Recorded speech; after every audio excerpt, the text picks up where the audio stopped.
Assalamualaikum warahmatullahi wabarakatuh. Perkenalkan kami dari kelompok 7 Sistem Operasi. Di sini kami akan menjelaskan sistem operasi menggunakan OS Simulator. Sebelum masuk ke materi, kami akan memperkenalkan diri terlebih dahulu. Saya Sabrina Alexana Batavia. Saya ST Eka Wahyuni. Saya Rizka Makfira. Saya Fadila Nawal Putri Fadima. Berikut penjelasannya.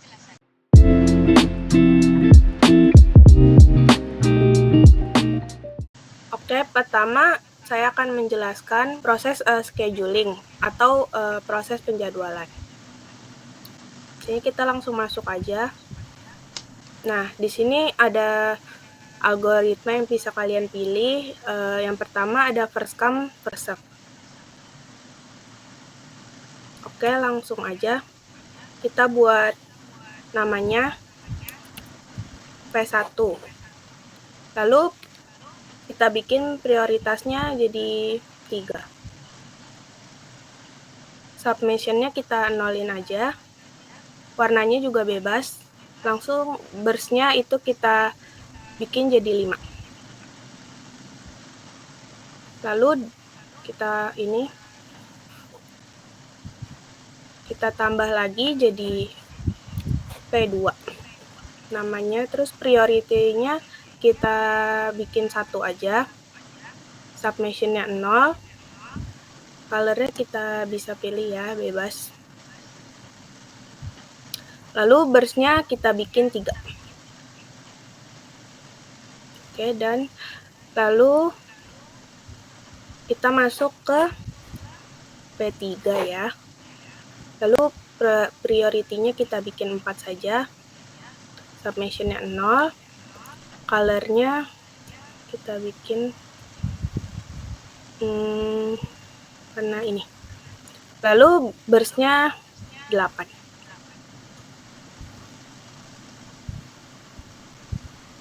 Oke. Lalu kita masuk ke P4. Priority-nya kita bikin 2.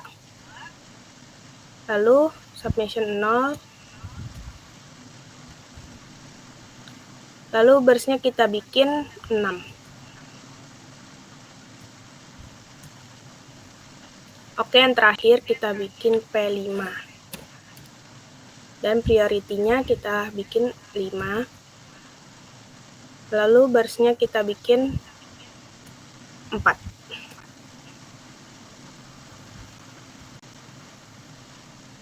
Oke. Nah, di sini kita akan menjalankan atau meran algoritma first come first serve. Nah, seperti ini. Algoritma first come first serve itu urutan eksekusinya didasarkan pada waktu kedatangan pertama. Proses yang datang lebih awal akan dieksekusi terlebih dahulu. Seperti ini.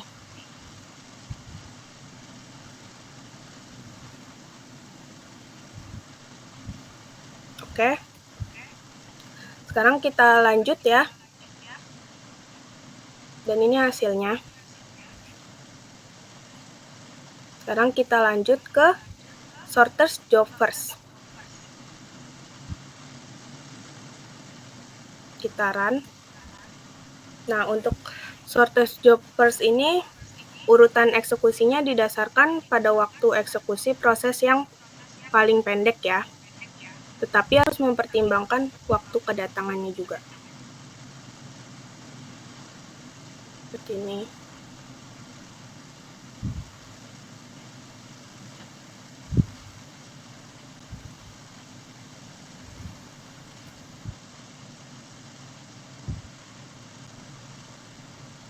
Oke, lanjut kita ke hasilnya. Seperti ini. Lalu kita yang ketiga, priority, kita running. Nah, akan jalan seperti ini ya. Untuk priority sendiri itu proses dengan prioritas lebih kecil akan dieksekusi terlebih dahulu. seperti ini.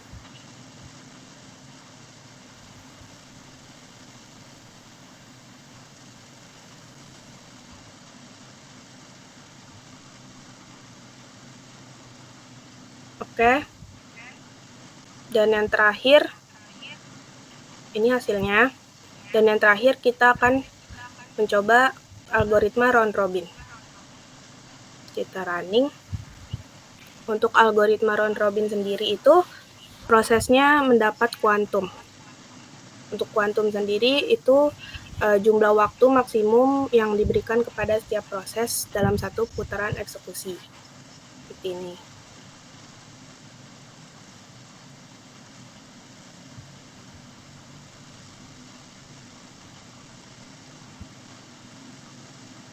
Oke, dan ini hasilnya ya. Ini hasilnya.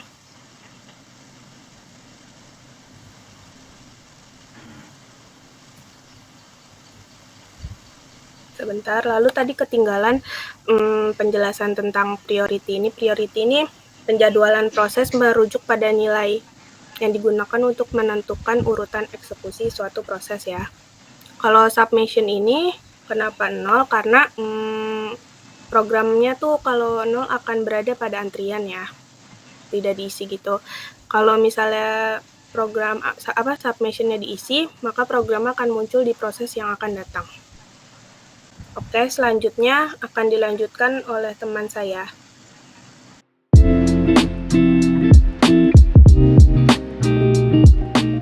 Selanjutnya kita akan menjelaskan memory management. Tampilannya seperti ini.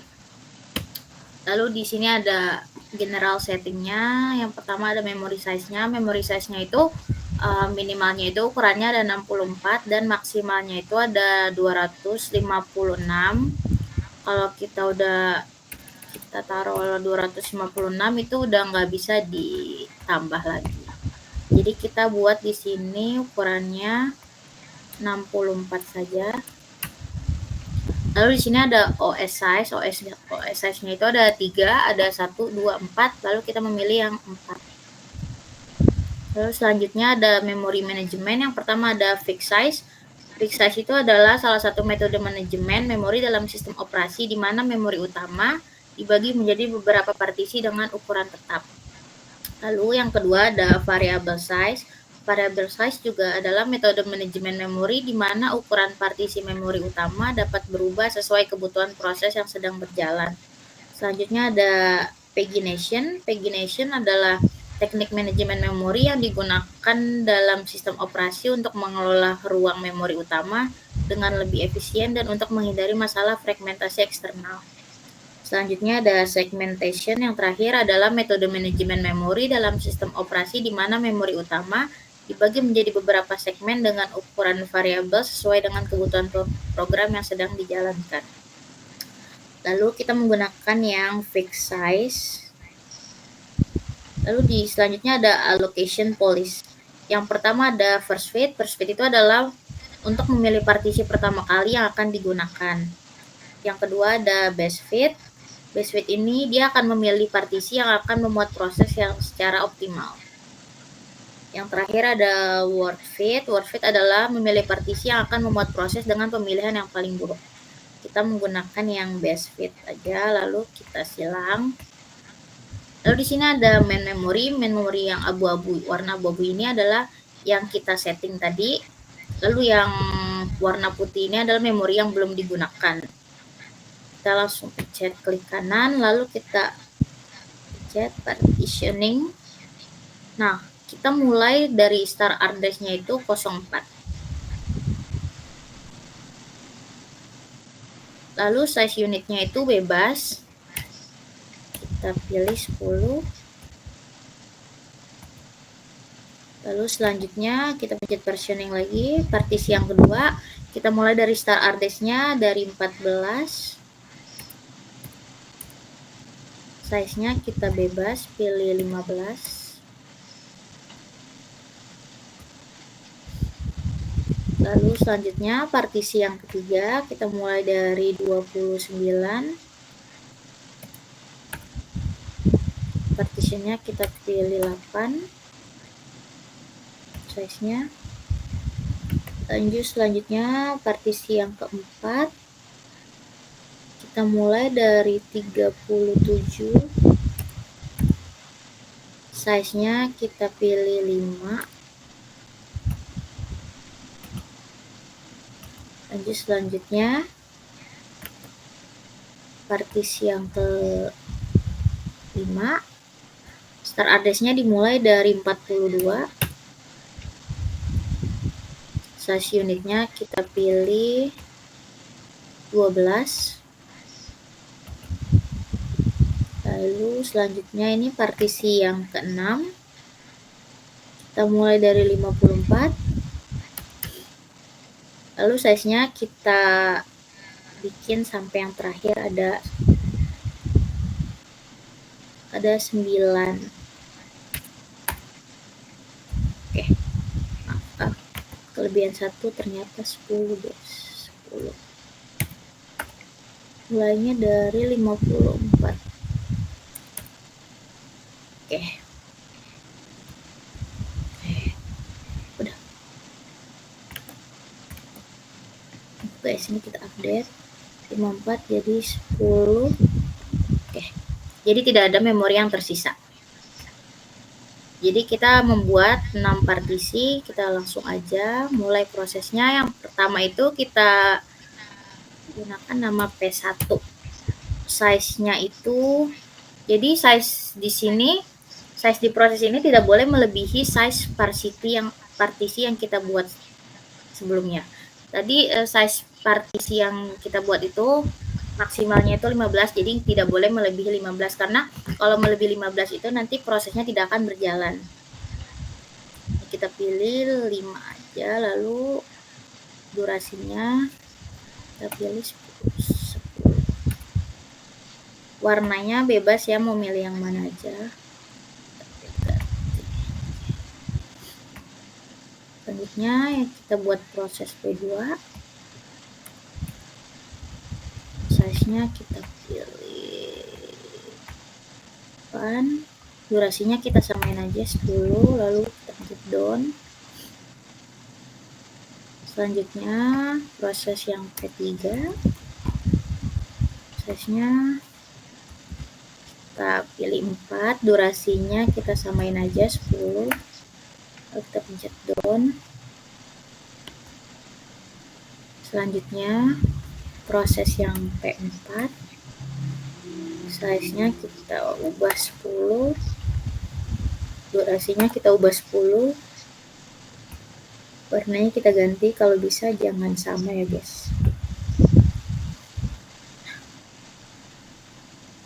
Oke, lanjut kita buat proses yang P5. Durasinya kita buat 7, durasinya kita samain 10.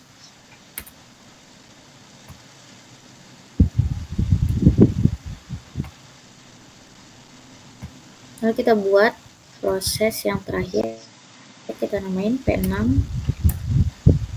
Size-nya kita ubah jadi 9, durasinya 10, warnanya down.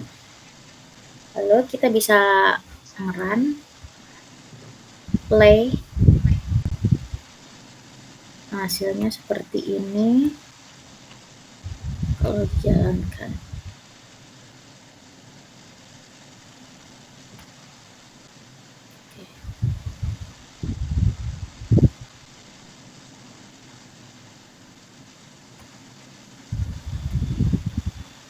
Kita ulang.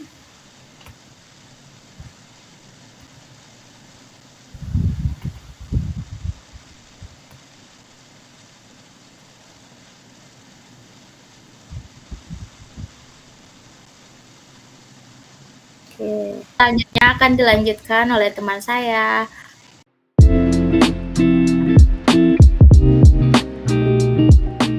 Di sini saya akan menjelaskan tentang file system management. Di sini ada setting. Yang pertama ada block size. Block size ada 3 pilihan, yaitu 1, 2, dan 4. Lalu Lalu ada memory size. Memory size juga ada 3 pilihan, yaitu 4, 6, dan 8. Saya akan pakai yang 4. Ada 2 metode di sini. Yang pertama link allocation, file allocation table. Yang kedua index allocation, triple indirect block. Yang pertama saya akan menjelaskan tentang link allocation, file allocation table. Saya akan langsung membuat folder dengan nama tugas. Lalu di folder tugas saya akan menambah file dengan nama P1 dengan size 20. Warnanya boleh bebas. Saya akan pakai warna kuning. Oke. Lalu saya bikin file lagi dengan nama P2. Size-nya 15. Lalu warnanya saya pakai warna hijau. Oke. Lalu saya akan mencoba update file P1. Kita coba kurangi size-nya menjadi 15. Maka akan terjadi kekosongan di sini. Lalu kita update P2, kita tambah size-nya menjadi 30 misalnya. Dan maka P2 itu akan mengisi kekosongan yang ada terlebih dahulu, baru mengisi blok yang berada di sebelah kanan gitu. Lalu selanjutnya saya akan coba update P1. Size-nya akan saya tambah menjadi misalnya 25. Nah, maka dia akan mengisi ke blok yang kosong di sebelah kanan seperti itu. Selanjutnya saya akan menjelaskan metode index allocation triple indirect block. Saya akan buat folder lagi dengan nama mahasiswa. Di dalam folder mahasiswa saya buat file nilai dengan size misalnya 10, warna merah. Oke, lalu saya bikin file lagi, ujian. Size-nya kita buat misalnya 15. Oke, warnanya kita pakai biru. Oke. Nah, kalau misalnya size-nya itu lebih dari 12, maka di sini akan ada garis 1 pada blok tersebut. Lalu saya akan coba buat file lagi nama tugas. Size-nya saya buat 38 dengan warna ungu. Oke. Nah, jika size-nya itu lebih dari 12 akan ada 1 garis pada blok. Lalu jika lebih dari 20 maka akan ada 2 garis seperti ini. Gitu. Saya akan coba update file nilai. Saya tambah size-nya menjadi 25. Maka di sini dia akan muncul juga garis 1 seperti ini. Kira-kira seperti itu perbedaan antara index allocation with triple indirection dengan link allocation file allocation table. Sekiranya cukup dari saya, akan dilanjutkan oleh teman saya.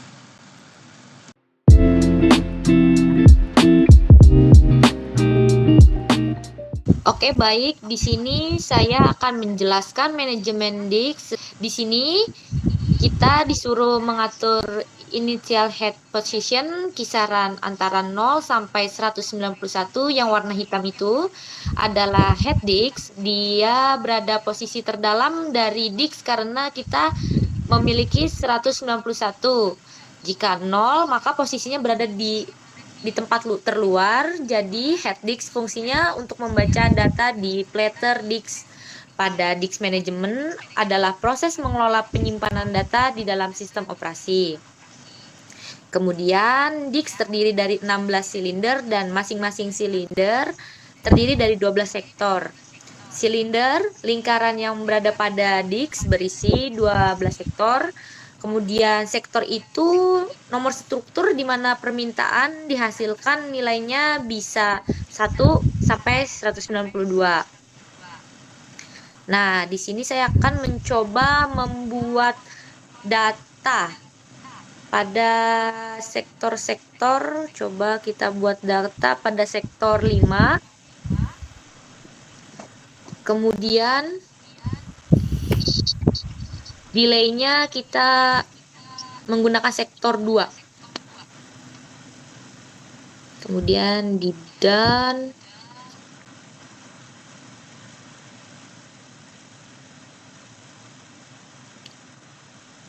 Kemudian kita membuat sektor pada sektor 8. Lalu delay-nya 3. Sektor 3. Kemudian kita done. Play. Kemudian di sini kita menggunakan sektor 4 dan delay-nya 1. Dan kemudian di sini kita menggunakan sektor 3. Kemudian delay-nya 4.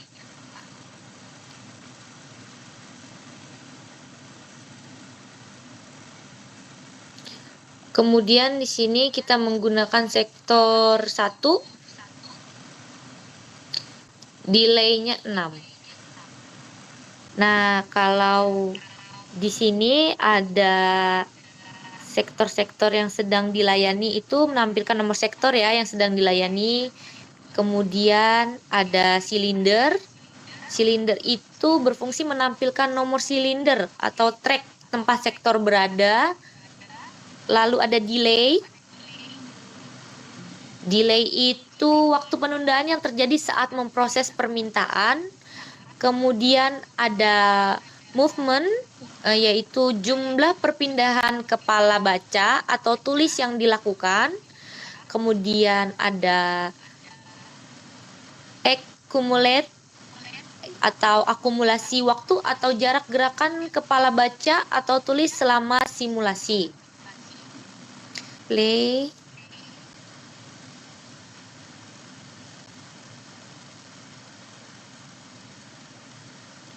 Nah, algoritma yang sedang terjadi yaitu di sini ada first in first out, di mana permintaan DIX dilayani berdasarkan urutan kedatangan tanpa mempertimbangkan lokasi permintaan. Kanan atas, di sini kita melihat head move dan di bawahnya adalah data dan statistik. Kemudian ada live in first out, di mana permintaan yang terakhir kali datang akan dilayani pertama kali. Kemudian sort seek time first, memilih permintaan yang memiliki jarak terdekat dari posisi kepala DIX saat ini. Kemudian ada scan elevator, di mana kepala DIX bergerak dalam satu arah hingga ujung lalu kembali ke arah sebaliknya. Kemudian circular scan, kepala DIX bergerak dalam satu arah hingga ujung lalu kembali langsung ke awal tanpa melayani permintaan di perjalanan kembali.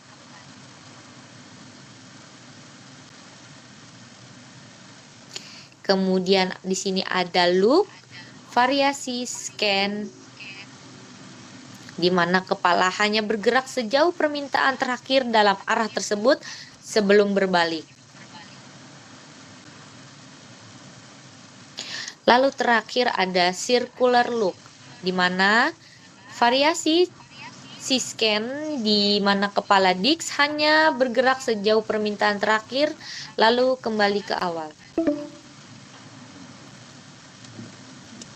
Sekian penjelasan dari kelompok kami.